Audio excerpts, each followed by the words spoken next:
اعوذ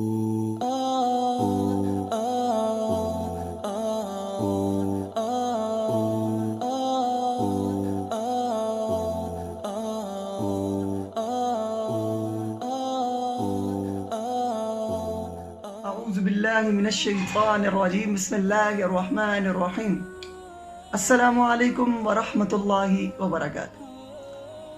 حضرت بابو جی عبداللہ رحمۃ اللہ علیہ ایک بہت بڑے بزرگ گزرے۔ ان کے بارے میں ایک بات بہت مشہور تھی، انہیں مستجاب الدعوات کہا جاتا تھا۔ مستجاب الدعوات کا مطلب یہ ہے کہ جس شخص کی ہر دعا قبول ہوتی ہے۔ حضرت بابو جی عبداللہ رحمۃ اللہ علیہ جس شخص کے لیے کسی بھی شخص کے لیے کوئی بھی شخص ہو، اس شخص کے لیے ہاتھ اٹھاتے تھے، دعا کرتے تھے تو اللہ تعالیٰ حضور اکرم نبی اکرم صلی اللہ علیہ وسلم کا اس شخص کو دیدار نصیب فرما دیتے تھے۔ اللہ اکبر۔ اس شخص کو حضور اکرم، اللہ اکبر، حضور اکرم صلی اللہ علیہ وسلم کا دیدار نصیب فرما دیتے۔ اللہ تعالیٰ اپنے محبوب کا دیدار نصیب فرما دیتے تھے۔ اور اس کی وجہ کیا تھی؟ ایک شخص نے حضرت بابو جی عبداللہ رحمۃ اللہ علیہ سے پوچھ لیا کہ حضرت یہ شرف آپ کو کیسے حاصل ہوا، مستجاب الدعوات آپ کیسے بن گئے؟ ان کی تاریخ کے الفاظ ہیں، سنیے گا وہ الفاظ انہوں نے جو کہے۔ انہوں نے کہا جس شخص کی زبان سے جھوٹ نکلنا بند ہو جاتا ہے، جس شخص کی زبان سے جھوٹ نکلنا بند ہو جاتا ہے، اس شخص کی زبان سے دعا نکلی ہوئی اللہ تعالیٰ ضرور قبول فرماتے ہیں۔ اللہ اکبر۔ اللہ تعالیٰ نے دعا کی قبولیت کا کہا ہے، اور اللہ تعالیٰ جو شخص سچ بولتا ہے اللہ تعالیٰ اس کی دعا کو ضرور قبول کرتے ہیں۔ ہماری دعا کی قبول نہیں ہونے کی وجہ یہی ہے کہ ہمارے جھوٹ بے حد تک پہنچ چکے ہیں۔ ایک مثال دیتا ہوں میں آپ کو کہ نا کوئی شخص ہم سے جھوٹ بولے، دنیا کی مثال یہ ایسے ہی کہ کوئی شخص ہم سے جھوٹ بول دے نا تو وہ ہمارے دل سے اتر جاتا ہے۔ اگلی دفعہ ان کو سے ٹرسٹ پہ نہیں کرتے، اس سے کہتے ہیں بھائی نہیں، اس کو تو ہم کوئی چیز دینا بھی، کسی کے سامنے اس کی بات بھی کر رہے ہو نا تو کہتے ہیں یہ جھوٹا شخص ہے، اس کے پاس نہ جا، اس کی وہ نظر سے گر جاتا ہے ہماری۔ سوچے کہ ہم کتنے جھوٹ بولتے ہیں۔ اللہ اکبر۔ اگر ہم اللہ تعالیٰ کی نظر سے گر گئے تو ہمارا کیا ہوگا؟ اللہ ہمیں سچ بولنے کی توفیق عطا فرمائے اور جھوٹ سے بچائے۔ بے لذت جھوٹ بولتے ہیں نا ہمیں پتہ نہیں لگتا کہ ہم جھوٹ بول رہے ہیں۔ ایک مثال دیتا ہوں بے لذت جھوٹ بولنے کی۔ ہم فون پہ بات کر رہے ہیں، ہیلو السلام علیکم، یہ بات کرتے کرتے کوئی کام آ جائے گا، 1 سیکنڈ میں آیا، فون رکھ کے جائے۔ آپ مجھے بتائیں 1 سیکنڈ میں آپ واپس آ سکتے ہیں؟ یہ جو فرشتے بیٹھے ہیں نا، یہ جھوٹ لکھنے کے لیے بیٹھے ہیں، یہ جو آپ کی زبان سے نکلا نا انہوں نے وہ لکھنے نہیں، اس نے 1 سیکنڈ کہا تھا آیا کہ 2 منٹ بعد ہے۔ آپ نے کہا ہیلو میں 1 سیکنڈ آیا، 1 سیکنڈ ہو گیا بھائی، فون رکھتے 1 سیکنڈ ہو گیا تمہارا، تمہیں 1 سیکنڈ بعد کیسے آئے؟ تم نے جھوٹ بول دی۔ جب تم بے لذت جھوٹ ہوئی تمہیں پتہ بھی نہیں لگا جھوٹ بول دی۔ اور ایک جھوٹ کی مثال ایسے کہ گھر میں پاپا سو رہے ہیں جی، پاپا کے دوست ہیں، ماما نے کہہ دیا کیا تو پاپا سو رہے ہیں، کیا تو پاپا جی نہیں پاپا گھر پہ نہیں ہے، پاپا سو رہے ہیں۔ ماما نے کہہ دیا کیا تو پاپا گھر پہ نہیں ہے، ان کی نیند خراب ہوگی نا اس لیے جھوٹ بول دو۔ اللہ اکبر۔ ہم دنیا کی شرمندگی سے بچنے کے لیے نا آخرت کی شرمندگی موڑ لیتے ہیں۔ اللہ اکبر۔ جہاں ہمارے حضور اکرم صلی اللہ علیہ وسلم موجود ہوں گے ان کے سامنے کھڑے ہو کے ہم شرمندگی برداشت کر لیں گے، لیکن دنیا کی تھوڑی سی شرمندگی جو چند دنوں کی شرمندگی ہے اس کو ہم نہیں موڑ سکتے۔ کیسے کر سکتے ہیں ہم؟ جھوٹ کا نیا نام نکل چکا ہے، بہانہ۔ جھوٹ بولتے ہیں ہمیں پتہ بھی نہیں لگتا، بہانہ اس کا نام ہے، ہم نے بہانہ لگا دیا جی۔ آج ہم کوئی مانگنے آیا ہمارے پاس، کوئی راشن ہی بانٹ رہے جی، ہم مانگنے آئے ہمارے پاس بار راشن ختم ہو گیا، اس کو ہم بہانہ لگا دیں گے، جی کل آنا، کل دے دیں گے۔ بہانہ مارا نا آپ نے، لیکن یہ تو جھوٹ ہے بھائی۔ اللہ اکبر، یہ جھوٹ ہے۔ آپ لوگوں کو پتہ نہیں لگ رہا کہ آپ جھوٹ بول رہے ہیں، اس وقت بہانے بازی کرنے کے بارے میں آپ جھوٹ بول رہے ہیں۔ ہر شخص، میں کہتا ہوں کوئی شخص نہیں ہے ابھی تک، میں نے اپنی چھوٹی سی زندگی جتنی گزاری ہے اس میں نے کوئی ایسا شخص نہیں دیکھا جس نے جھوٹ نہ بولا۔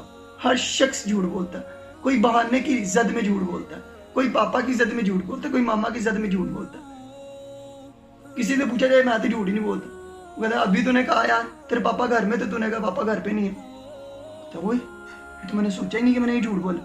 اور بھائی یہ بھی جھوٹ ہے، بے لذت جھوٹ ہے، جس میں آپ کو کوئی مزہ بھی نہیں آ رہا اور آپ پھر بھی جھوٹ بولتے چلے جا رہے ہو۔ حضرت عبداللہ بن عباس رضی اللہ عنہ فرمان ہے کہ جس شخص میں 4 خصوصیات پائی جائیں، جس شخص میں 4 خصوصیات پائی جائیں نا، وہ فلاح پا لیتا ہے۔ فلاح کا پہلے تو معنی سمجھ لینا، فلاح کا معنی کیا ہے؟ فلاح کا معنی یہ ہے کہ جو شخص کامیاب ہو جائے اور اس کے بعد اس کی زندگی میں ناکامی نہ آئے، جس کو ہدایت مل جائے اس کی زندگی میں پھر گمراہی نہ آئے، جو اللہ تعالیٰ کا قرب حاصل کر لے پھر وہ اللہ تعالیٰ سے دور نہ جائے، اس کو کہتے ہیں فلاح۔ جو ایک مرتبہ آپ کو کامیابی مل جائے پھر ناکامی کا کوئی اندیشہ نہ رہے، اس کو کہتے ہیں فلاح۔ 4 شخص کے لیے انہوں نے کہا کہ فلاح مل جاتی ہے اس کو۔ اللہ اکبر۔ وہ 4 شخص کیا ہیں؟ حیا سے فلاح مل جاتی ہے، جس شخص کی آنکھ میں حیا ہے اس کو فلاح ملتی ہے۔ حسن خلق جس شخص کے پاس ہے اس کو فلاح ملتی ہے۔ شکر کرنے والے کو فلاح ملتی ہے۔ اور آخر میں صدق عربی کا ورڈ ہے صدق کا معنی ہے سچ۔ سچ بولنے والے کو فلاح مل جاتی ہے۔ اللہ اکبر۔ صرف سچ بولنا ہے یار، سب کچھ کامیابی سچ میں رکھی ہوئی۔ اور پھر ایک اور روایات میں آتا ہے حضرت عبداللہ بن سعود، پہلے عباس رضی اللہ عنہ نے فرمایا، اب حضرت عبداللہ بن سعود رضی اللہ عنہ نے فرمایا کہ فرمایا سب سے بڑی نیکی کسی چیز کو نہیں کہہ دیا، یہ کسی کے ساتھ نیکی کرو، یہ کرو، یہ کرو، یہ کرو، نہ، سب سے بڑی نیکی ایک چیز کو قرار دیا۔ حضرت عبداللہ بن سعود رضی اللہ عنہ فرماتے ہیں سب سے بڑی نیکی سچ بولنا ہے۔ سچ بولنا بڑا مشکل ہے آج کل کے دور میں، کیونکہ ہماری عادت پڑ چکی ہے نا، اتنے سالوں کی عادت، اتنی صدیوں کی عادت ایک ہی دن میں تھوڑی نہ چھوٹ جائے گی۔ اس لیے ایک چیز میں آپ کے سامنے بتاتا ہوں۔ حضرت رباح بن یزید رحمت اللہ علیہ، حضرت رباح بن یزید رحمت اللہ علیہ فرماتے ہیں کہ مجھے سچ کی عادت اپنانے میں 16 سال لگے۔ 16 سال، یہ ایک دن میں نہیں آئے گا سچ بولنا، اس پر محنت کرنی پڑے گی، سیکھنا پڑے گا کہ اور سوچنا پڑے گا کہ ہم کہاں جھوٹ بولتے ہیں اور ہمیں اس سے کہاں کرنا ہے۔ اس پہ ہوم ورک کریں گے تو انشاءاللہ العزیز آپ سچ بولیں گے۔ سچ بولنے کا انعام دیکھیں، شروع میں تو بتا دیا کہ ہر دعا قبول ہوتی ہے، اور ایک اور انعام میں آپ کے سامنے رکھوں کہ ایک روایت میں آتا ہے کہ جو شخص سچ بولتا ہے اس کا ذکر اللہ تعالیٰ خود فرشتوں سے کرتے ہیں۔ اللہ اکبر۔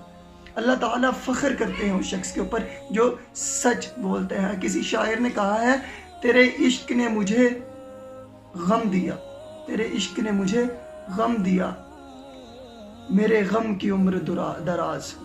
تیرے عشق نے مجھے غم دیا، میرے غم کی عمر دراز ہو۔ وہ مقام آئے خدا کرے میرے عشق پہ تجھے ناز ہو۔ وہ مقام آئے خدا کرے میرے عشق پہ تجھے ناز ہو۔ اللہ کرے وہ مقام آئے کہ ایسی محبت اللہ تعالیٰ سے ہمیں ہو جائے کہ اللہ تعالیٰ ہم پہ فخر کرے اور فرشتوں کی محفل میں بیٹھ کے ہمارا ذکر فرمائے۔ صرف ایک عمل سے انشاءاللہ العزیز یہ کام ہمارا ہو جائے گا۔ وہ کیا عمل ہے؟ سچ بولنا۔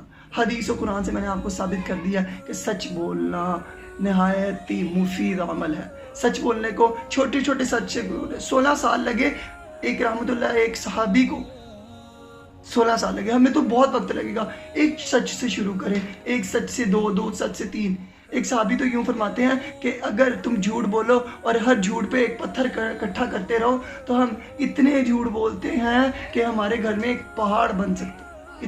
ایک پتھر کم کرتے رہے، ایک جھوٹ کم کرتے رہے اپنی زندگی سے، انشاءاللہ العزیز وہ مقام بھی آئے گا کہ اللہ تعالیٰ ہم پہ فخر کرے گا اور اللہ تعالیٰ فرشتوں کی محفل میں ہمارا ذکر کرے گا۔ سچ کو اپنی زندگی کا حصہ بنائیں۔ ملتے ہیں اگلی ویڈیو کے ساتھ۔ Until then, this is me, Hafiz Sayyid Bashar Hassan, signing off. Assalamu alaikum wa rahmatullahi wa barakatuh. Wa akhir da'wana alhamdulillah.